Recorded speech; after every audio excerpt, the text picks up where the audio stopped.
A finales de febrero de este año, la Secretaría de Salud en México reconoció que en lo que va del año tienen identificados más de 300 casos de tosferina en el país. Esto en realidad es alarmante porque se trata de una enfermedad que puede ser controlada por vacunación. Por eso las preguntas sobre síntomas, cómo manejarlo, todo acerca de esta enfermedad lo vamos a responder hoy en este episodio de Health Café. Health Café, con Juana Ramírez y el doctor Fernando Castilleja. Health Café. Hola a todos y muy bienvenidos a un nuevo episodio de Health Café. Y hoy, Fer, vamos a hablar nuevamente de vacunación, que ha sido un tema recurrente en los episodios de Health Café para hablar de diferentes enfermedades. Pero en el último sexenio, pues hemos tenido que lidiar con el incremento de enfermedades que considerábamos controladas y que desafortunadamente por la disminución de la vacunación en el país, hoy otra vez estamos teniendo noticias de nueva cuenta de estas enfermedades. Sí, mira, la irrupción de enfermedades que en algún otro momento estuvieron controladas por vacunación, pero también asociado a una cultura urbana que está en contra de las vacunas, son hoy dos elementos que están generando que estas enfermedades reemergentes, en algún momento estuvieron, luego bajaron y ahora vuelven a salir, pues cómo están empezando a costar en términos de salud de la gente, en términos de gravedad de las enfermedades y en términos de dinero para el sistema de salud, claro, ¿no? Entonces es muy relevante que retomemos esta conversación cuantas veces sea necesario para dejar clara la señal de el resultado positivo de las campañas correctas de vacunación. Y pues para eso tenemos un experto, el doctor Gregory López, gerente médico de vacunas de Sanofi México. Doctor, bienvenido. ¿Por qué está pasando esto de la falta de vacunación, hombre? Fernando, Juana, muchas gracias por la invitación y por este espacio. La pregunta que tú haces es muy interesante y pudieran ser muchos factores, ¿no?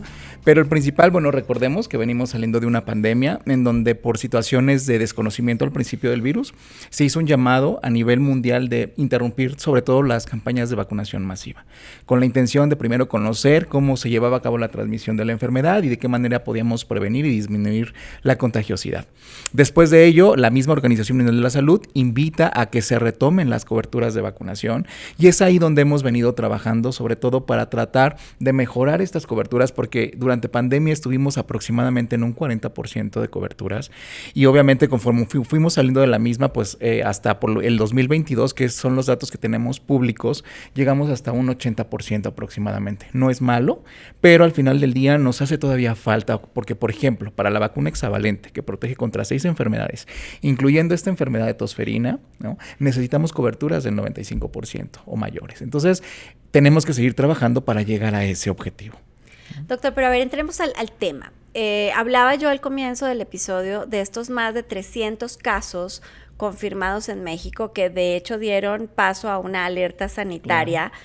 Empecemos por compartir con la audiencia qué es la tosferina, cómo se transmite, por qué nos tiene que preocupar. Claro, la tosferina es una enfermedad respiratoria, es ocasionada por una bacteria que se llama Bordetella pertussis. Nos tiene que provocar porque sobre todo en los niños menores de 1 año, ¿no?, ellos pueden generar consecuencias, ¿no?, que pueden llevar al paciente a la muerte.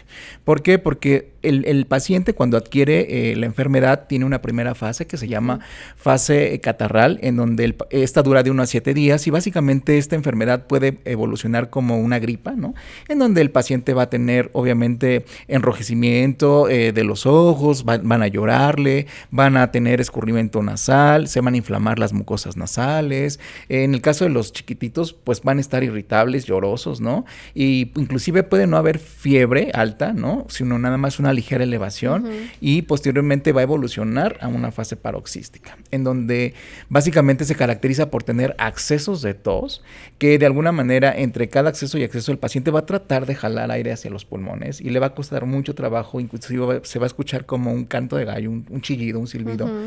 Y esto, pues de alguna manera compromete al paciente porque entonces deja de aportar el oxígeno que se requiere y entonces empiezan a sufrir pues órganos como el cerebro, ¿no? Por así decirlo. Luego con la tos y estos accesos, pues el paciente es tanto el esfuerzo que realiza que puede tener hasta fracturas costales. Estas mismas presiones pueden llevar a hemorragias intracraneales, hemorragias oculares y entonces el paciente pues va evolucionando y pues se va poniendo en riesgo la vida de ellos mismos, ¿no?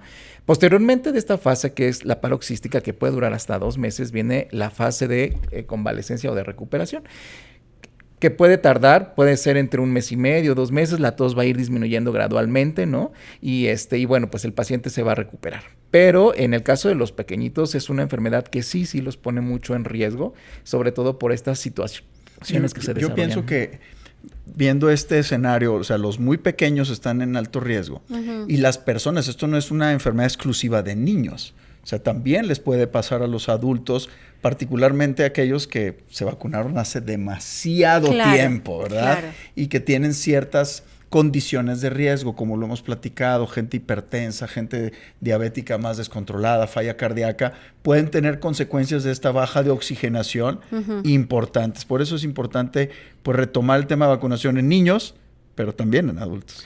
Claro, ahí tocas un tema muy importante. Y bueno, en los niños la manifestación es mucho más severa. En el caso del adolescente, el adulto joven o el adulto mayor, sí pueden presentar la enfermedad, pero también pueden ser portadores asintomáticos. Dato es decir, algunos de nosotros podemos no padecer o sufrir ningún síntoma y entonces nosotros mismos andar repartiendo la enfermedad, sobre todo cuando estamos en contacto con niños mucho más pequeños. Y cuando se llega a presentar, y seguramente a lo mejor ustedes lo han vivido también, es esa tos que a lo mejor tenemos 1 mes, 2 meses y no se nos quita. Digo, no podemos asegurar al 100% que es bordetela o tosferina porque pues necesitaríamos hacer el aislamiento del agente causal, pero bueno, seguramente pudiéramos sospechar en que fue una situación de tosferina. ¿Hay una forma de diagnosticarlo para tener la certeza de que se trata de tosferina? Sí, sí existe. Tristemente no tenemos acceso a las pruebas moleculares porque esto se hace con pruebas moleculares por PCR.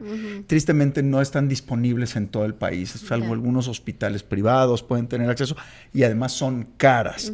La verdad es que la tosferina se hace como un diagnóstico clínico y excluyendo otras condiciones respiratorias como influenza y COVID, considerando que puede iniciar como una fase griposa, catarral con fiebre y malestar general, pues le haces una prueba para ver que no sea COVID-influenza. No lo es y la persona está tosiendo y tosiendo. Aquí la característica importantísima es el patrón de la tos. Es una tos que no te deja vivir. O sea, a diferencia de influenza y COVID que te dan tos y ahí estás medio toses de vez en cuando, esto tosen por minuto.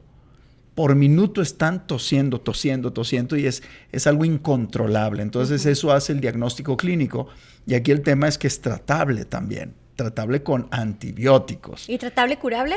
Y curable, como cualquier infección bacteriana. Bueno, o sea, la mayoría de las infecciones bacterianas. Estamos hablando de una enfermedad que es potencialmente mortal, particularmente en los niños o en personas que tienen muy susceptibles, factores de riesgo, pero también estamos hablando de una enfermedad que aunque es difícil de diagnosticar, como hoy tenemos pruebas rápidas, sí lo podríamos hacer por descarte, bueno, lo pueden hacer los médicos por descarte y si se atiende a tiempo, pues eliminar todo este riesgo de que se complique el paciente mucho más. Así que, ojo, si alguien en su familia, sus amigos tiene esta tos persistente que no los deja, pues vamos a ir al doctor porque se puede tratar de tosferina. Así es.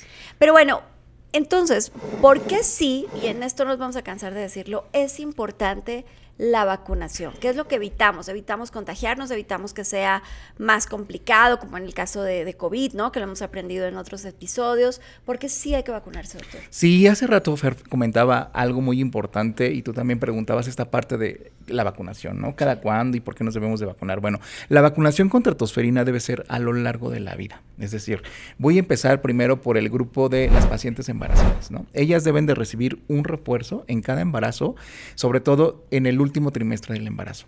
¿Por qué? Porque de esta manera vamos a permitir que el organismo de la paciente produzca anticuerpos y no solo eso, sino que los pase hacia el bebé a través de la placenta y cuando el bebé nace también a través de la lactancia. De esta manera vamos a proteger al niño durante los primeros 2 meses, que es cuando debe de recibir su primera dosis de la vacuna hexavalente. Okay. A partir de ahí llega a los 2 meses y entonces completamos esquema a los 2, 4, 6 y 18 meses, ¿no? Y posteriormente, para mantener la inmunidad, aplicamos un refuerzo adicional a los 4 años de edad.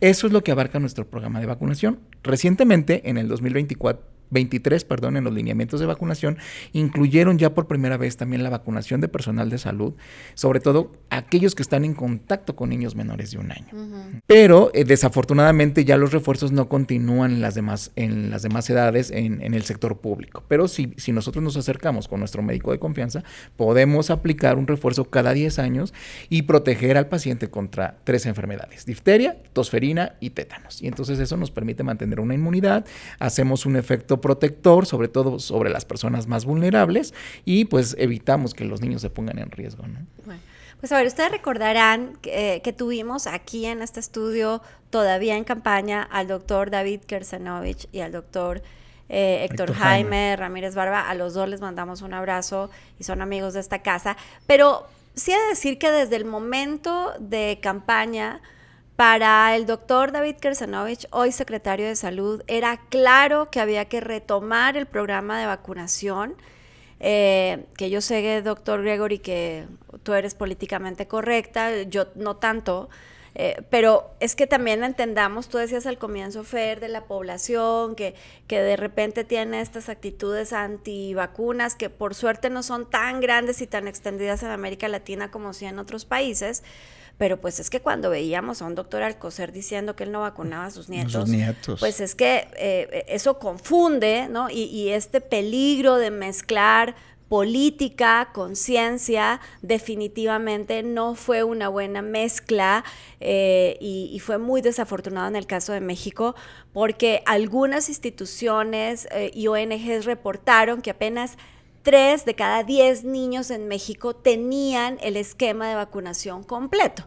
Y entonces, claro, que hoy estemos enterándonos de que existen estos problemas, estas enfermedades emergentes, pues no es sorpresa para quien conozca las bondades de la vacunación y, por otro lado, la amenaza a no vacunar. Por eso celebramos, por supuesto, la reciente política que anunció el doctor David Kersanovich, que no es otra cosa, Fer, que regresar a nuestras semanas de vacunación, que se hacía muy bien, porque el país lo hacía bien, porque lográbamos inmunizaciones técnicamente completas, esto es superiores al 95%, claro. Pero lo he dicho en esta mesa otras veces, es que pasabas por el parque y te vacunaban y no te diste cuenta, o sea, sí había una fiesta de la vacunación, y a mí me parece que con este anuncio del doctor Kersanovich, lo que estamos viendo es el preámbulo, ojalá, de una fiesta. Desde la industria farmacéutica también hay optimismo, porque en efecto estas conversaciones son más abiertas para adquirir lo necesario y llegar a estos niveles de inmunización. No, sí, yo recuerdo una conversación también con nuestro amigo Adrián Camacho, que también saludamos, que tuvimos justamente, estábamos en el pospandemia inmediato y estábamos hablando de cómo teníamos un conflicto con el gobierno de ese momento ante la negación franca del sistema de vacunación, y hacíamos una memoria un poco dolorosa de que en algún momento el país fue un ejemplo mundial de vacunación. Así es. Entonces, ¿qué tan lejos estamos de lograrlo otra vez, doctor? Pues lo que yo les puedo comentar al respecto es que la vacunación hoy en día es un tema de todos, o sea, ya no solo es un tema de gobierno, es un tema que inclusive como sociedad nos toca, ¿no? Ser responsables de nuestros hijos y llevarlos a vacunar, y sí, inclusive revisar la cartilla. La cartilla especifica muy bien en qué momento le toca la vacuna al niño, y si detectamos que esa cartilla está incompleta, lo que tenemos que hacer es llevar esa cartilla, llevar al niño al centro de salud más cercano, porque algo muy importante es que este es un programa universal de vacunación. Entonces, en cualquier institución, no importa si existe, no importa si es IMSS, si es Secretaría de Salud, en cualquier institución nos van a completar ese esquema de vacunación. O sea, no importa tu derechohabiencia hoy. No, ahí no importa la derechohabiencia. No importa, tú vas y te tienen que vacunar. Te tienen que vacunar. Como era antes. Pero, a ver, empezamos este episodio hablando de tosferina, y aunque no es la única enfermedad que hoy vemos emergente, hemos visto casos de sarampión y otras cosas, sí es interesante generar la diferencia para nuestra audiencia entre tosferina, influenza, COVID, porque estamos hablando de enfermedades respiratorias, y cuáles son las vacunas que existen para prevenir contra estas infecciones respiratorias y cómo utilizarlas, doctor. Claro, bueno, para empezar, si hay diferencia, por ejemplo, COVID e influenza, desde ahí partamos, son enfermedades virales, y tosferina pues es ocasionada por una bacteria, ¿no? Desde ahí ya tenemos una diferencia. Tanto COVID e influenza hoy son enfermedades más estacionales que principalmente se presentan en el invierno, ¿no? Y tosferina, bueno, puede ser empezar su pico después del invierno. En cuestiones de sintomatología, bueno, pues de alguna manera, por ejemplo, influenza va a ser una enfermedad sí tipo gripal, ¿no? Pero de alguna manera ya se va a acompañar por decaimiento, se va a acompañar por un poquito de, pues, dificultad para comer, por ejemplo, o tragar saliva. El paciente va a estar un poquito más aletargado, va a haber fiebre, ¿no? Y a diferencia, también escurrimiento nasal. A diferencia de COVID, en donde son estos síntomas más la odinofagia, el dolor dentro de la garganta, el cansancio que va a ser mucho más severo, ¿no? Y e inclusive la fiebre pues puede ser también mucho más alta que influenza, hasta 40 o un poquito más. Con respecto a tosferina, bordetela, pues los síntomas son gripales, como decíamos, y la diferencia es que inclusive ahí la fiebre no puede ser tan alta, es decir, se le llama febrícula porque es menor, sobre todo a los 38 grados centígrados, ¿no? Puede mantenerse en 37.5, 38, no precisamente llegar a los 39 o 40, ¿no? Pero lo que la va a caracterizar es que después de 7 días, el paciente va a empezar con estos paroxismos, estas tos cianosantes, ¿no? Y asfixiantes. ¿Y las vacunas para cada una de estas enfermedades cuáles son? Sí, claro. Sobre todo las vacunas, tanto COVID como influenza, bueno, hoy ya se aplican en temporada invernal. Y aprovecho sobre todo para hacer esta aclaración, en donde antes pensábamos que la vacunación contra influenza era anual, ¿no? Hay que quitar ese tabú, ¿no? Porque si eso puede llegar a que si yo me vacuné en marzo, pues entonces tengo que esperar hasta el siguiente marzo del siguiente año para vacunarme, y la verdad es que no. Tenemos que vacunarnos en cuanto la vacuna está disponible, es decir, en los meses de octubre, noviembre, sobre todo para prevenir en los meses más fuertes del invierno, que son diciembre, enero, ¿no? La verdad que interesante esto, porque sí es muy cierto que la gente piensa que es cada 12 meses, y lo que nos estás diciendo es cada que está disponible la nueva cepa del virus. Okay. Ahora, también otra acotación muy importante con influenza es que los niños que se vacunan por primera vez y que son menores de 9 años deben de recibir 2 dosis dentro de la misma temporada, ¿no? Y eso también es un dato importante que como papás debemos de verificar que realmente tenga esa vacunación el paciente. Okay.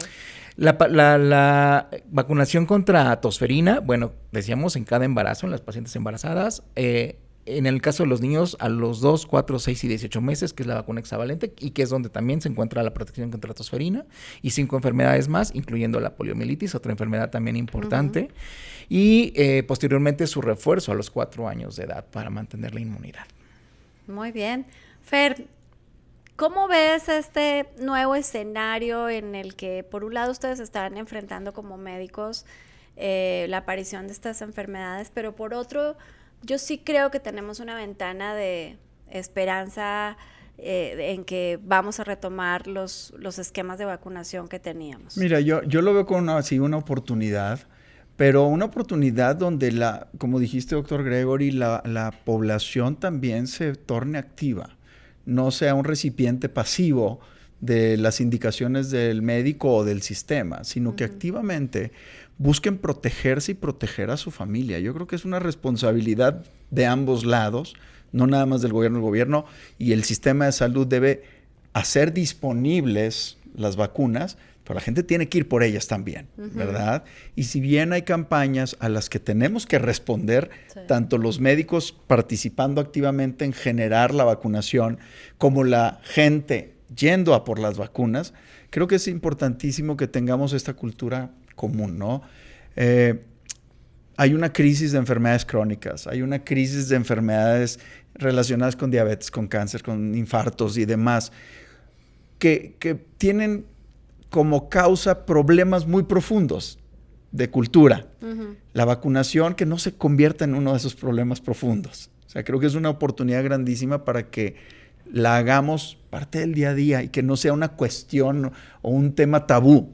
Hay que vacunarnos, punto. Si hay una medida en salud pública, como la sanitización del agua en los 1800 o como el drenaje sanitario, que cambió la vida de la humanidad, es la vacunación. Y hoy en día las vacunas cada vez son más seguras. Quitémonos todas estas telarañas mentales de que están producidas con microchips para leer la información mía. ¿A quién le interesa mi información, güey? O sea, lo que sí es que están tecnológicamente mejor diseñadas cada vez más para hacerlas más accesibles, más baratas y más seguras. Entonces yo pienso que sí, nos tenemos que subir todos ese trenecito de salud. Buenísimo. Ahora, empezamos hablando de tosferina, cerrando con tosferina. ¿Qué indicaciones para qué síntomas? Es decir, si alguien nos está viendo, escuchando y dicen, yo tengo esto, ¿cuál síntoma? ¿Qué es lo que tienen que hacer, doctor? Pues lo primero que tienen que hacer es acudir al médico, ¿no? Al médico tratante para que de alguna manera le puedan platicar un poquito, pues, los antecedentes. Primero, personas con las que convivió, ¿no? Porque si yo conviví con una persona que sé que a lo mejor ya fue diagnosticada tosferina y empiezo con estos síntomas de escurrimiento nasal, de dolor de cabeza, un poquito de febrícula, un poquito de cansancio, ¿no? Entonces puede ser que por ahí empiece yo a incubar a la bacteria, ¿no? Okay. Para que entonces a partir de ahí, como bien mencionaba Fer, pues se puedan, si está dentro de las posibilidades, realizar pruebas moleculares o aislamiento a través de cultivo, ¿no? Y poder aislar el agente y tener el diagnóstico.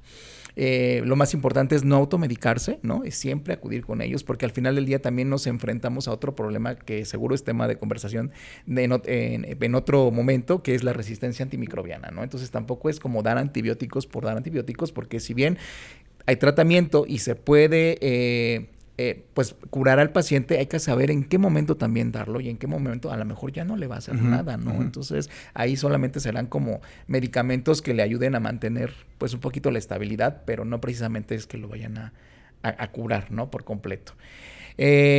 Y como bien decía Fer, pues esta parte de si no me ha dado y no tengo un refuerzo contra tosferina, pues buscarlo también para poder estar protegido y evitar padecer esta enfermedad. Bueno, pues ya saben, un piquetito puede salvarles la vida, literalmente. Así que tenemos que ser amigos de la vacunación.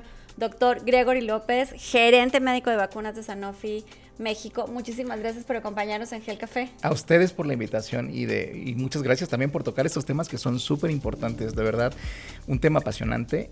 Las vacunas salvan vidas, son un acto de amor porque nos ayudan a protegernos y a proteger a los que más queremos. Me encanta ese mensaje. Fer, y para los que tengan síntomas, preguntas, dudas, ¿dónde te encuentran? Como Fernando Castilleja en todas las redes. Y a mí ya saben que me encuentran como Juana Ramírez o Juana Ramírez Soin.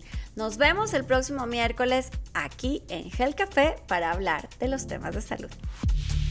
Gel Café con Juana Ramírez y el doctor Fernando Castilleja. Health Café.